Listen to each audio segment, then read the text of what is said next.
19 नवंबर 2023 ये कोई आम दिन नहीं था।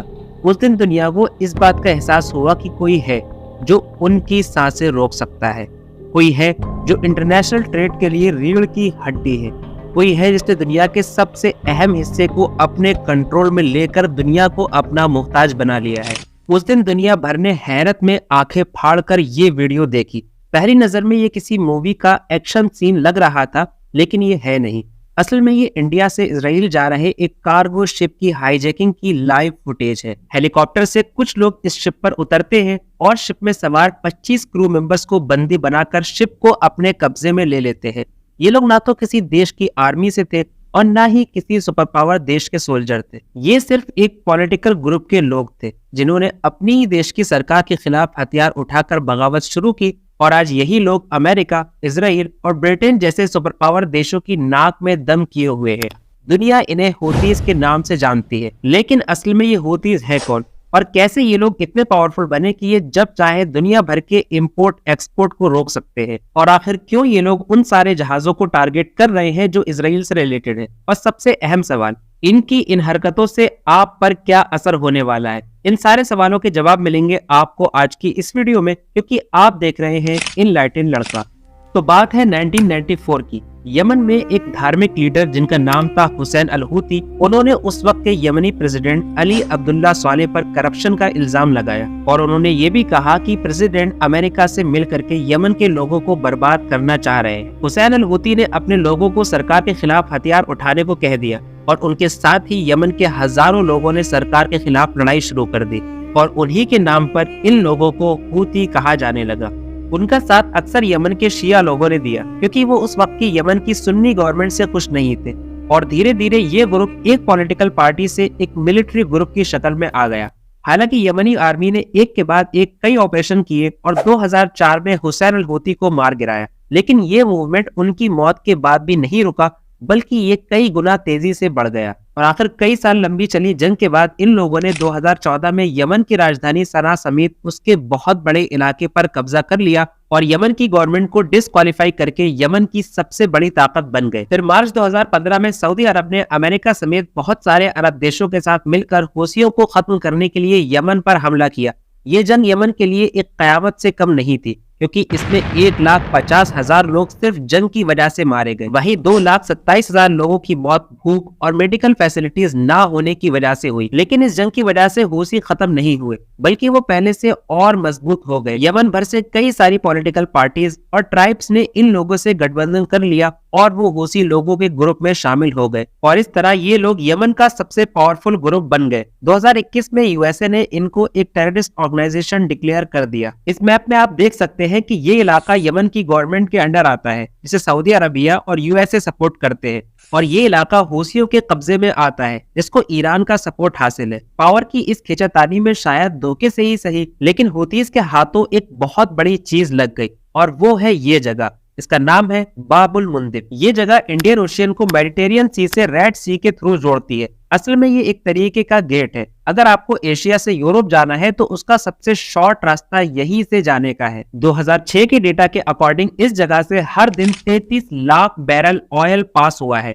वहीं ये गिनती 2018 में जाकर के 62 लाख ऑयल पर डे तक पहुंच गई। अपने सबसे नैरो पॉइंट से भी ये जगह 18 मील चौड़ी है। दुनिया भर के देश हर रोज इस जगह को अपने करोड़ों टन वजनी गुड्स सप्लाई करने के लिए यूज करते हैं, और कोई भी देश यहाँ पर किसी भी तरीके का कलेश नहीं चाहता, और दुनिया भर की सुपर पावर्स यहाँ पर अपना दबदबा बनाकर रखना चाहती है ताकि उनके ट्रेड रूट सेफ रहे। इस जगह को बंद करने का मतलब ये है कि अब आपने एशिया से यूरोप जाने का समुद्र का रास्ता बंद कर दिया। अब अगर आपको यूरोप जाना है या एशिया आना है तो आपको पूरे अफ्रीकन कॉन्टिनेंट का चक्कर लगाकर जाना पड़ेगा, और वो रास्ता लगभग 8,000 किलोमीटर लंबा होगा और कई मिलियन डॉलर्स का खर्चा सिर्फ और सिर्फ ट्रांसपोर्टेशन का बढ़ जाएगा। इसलिए ये बात कही जा सकती है कि बाबुल मुंदिब एक ऐसी जगह है जो दुनिया में वर्ल्ड वॉर 3 भी ट्रिगर कर सकती है। ये जगह जहां एक तरफ रेड सी को इंडियन ओशियन से जोड़ती है तो वहीं दूसरी तरफ ये अरबियन पेनिनसुला को अफ्रीका से अलग करती। यही नहीं बल्कि 300 मीटर गहरी ये जगह यूरोप, अफ्रीका और एशिया तीनों कॉन्टिनेंट के बीच का एक रास्ता है। ये बात कहना बेकार नहीं होगा कि बाबुल मुंदिब असल में शिपिंग इंडस्ट्री के लिए गले की हड्डी है, क्योंकि आज के दौर में भी दुनिया का 80% इंपोर्ट और एक्सपोर्ट सिर्फ समुद्र के रास्ते से होता है, इसलिए ये जगह और इम्पोर्टेंट हो जाती है। लेकिन अब ये इम्पोर्टेंट पॉइंट दुनिया की बड़ी ताकतों के बीच लड़ाई की एक वजह बनने वाला है, और वजह है मिडिल ईस्ट की इजराइल गाजा वॉर। इस जंग की शुरुआत से लेकर के अब तक 20,000 फिलिस्तीनी अपनी जान गंवा चुके हैं, जिनमें अक्सर तादाद बच्चों और औरतों की है। वहीं गाजा सिटी भी 70% तक डिस्ट्रॉय हो चुकी है। इस जंग में फिलिस्तीन की तरफ से उनका मिलिटेंट ग्रुप हमास लड़ रहा है, और हमास के यमन के हूसियों के साथ काफी अच्छे रिलेशन है। इंटरनेशनल पॉलिटिक्स के एक्सपर्ट ये बताते हैं कि हमास और हूसी दोनों के पीछे ईरान खड़ा है, और वो इन्हें फाइनेंशियल सपोर्ट भी दे रहा है। अब हमास का स्ट्रेटेजिक अलायंस होने की वजह से हूसी भी इस जंग में इन्वॉल्व हो गए हैं, लेकिन इनडायरेक्ट तरीके से। एक्चुअली गाजा स्ट्रिप में किसी भी तरीके का किसी भी थर्ड पार्टी का डायरेक्ट इन्वॉल्वमेंट इस लड़ाई को एक रीजनल वॉर बना सकता है। इसलिए इन लोगों ने इजराइल को स्ट्रेटेजिकली वीक करना शुरू कर दिया, और उसके लिए इन्होंने बाबुल मुंदिब का इस्तेमाल किया। हूतीज के स्पोक पर्सन ने यह बात बिल्कुल साफ कर दी है कि वो रेड सी से गुजरने वाले हर उस जहाज को टारगेट करेंगे जो किसी भी तरीके से इजराइल से लिंक होगा, और उन्होंने ऐसा किया भी। अब तक लगभग कई जहाजों पर ये लोग हमला कर चुके हैं और कई लोगों को बंधक भी बना चुके हैं। लेकिन जिस चीज से एक्सपर्ट्स की सच में नींद उड़ी हुई है वो ये है कि कहीं हूसी लोग बाबुल मुंदिब को बंद ना कर दे, क्योंकि अगर ऐसा हुआ तो पूरी दुनिया एकदम से थम जाएगी, और ऐसा बिल्कुल पॉसिबल है, बल्कि इसके काफी ज्यादा चांसेस भी है। हालांकि इस चोक पॉइंट की अहमियत को समझते हुए दुनिया के कई देश जैसे कि अमेरिका, फ्रांस और सऊदी अरबिया ने यहाँ पर अपने मिलिट्री बेस बना रखे हैं, और इन्हीं अटैक्स की वजह से अमेरिका और हूसियों के बीच एक इनडायरेक्ट जंग भी शुरू हो चुकी है। यूएसए और यूके की आर्मी का कहना यह है कि उन लोगों ने रेड सी में लगभग 14 हूसी ड्रोन मार गिराए हैं। हालांकि इन देशों ने अभी तक हूसियों के किसी भी मिलिट्री बेस पर अटैक नहीं किया है, क्योंकि अगर ऐसा होता है तो इजराइल फिलिस्तीन वॉर एक और मोर्चे पर शुरू हो जाएगी, और ये चीज इंटरनेशनल ट्रेड और बिजनेस के लिए बिल्कुल भी सही नहीं होगी। हूसियों की इस वार्निंग का असर ये हुआ कि इजराइल ने अपने ट्रेड रूट को पूरी तरीके से बदल दिया। अब उसका कोई भी कार्गो शिप स्विस कैनल से होता हुआ रेड सी के थ्रू एशिया में नहीं आ रहा, बल्कि अब सारे जहाज अफ्रीकन कॉन्टिनेंट का चक्कर लगाकर यहाँ पर आ रहे हैं, और यकीन जानिए इस चीज से इजराइल को बेतहाशा नुकसान हो रहा है। अब सवाल यह है कि इन सारी चीजों से आप पर क्या असर पड़ेगा और आप कहां तक इनसे इन्फ्लुएंस होंगे।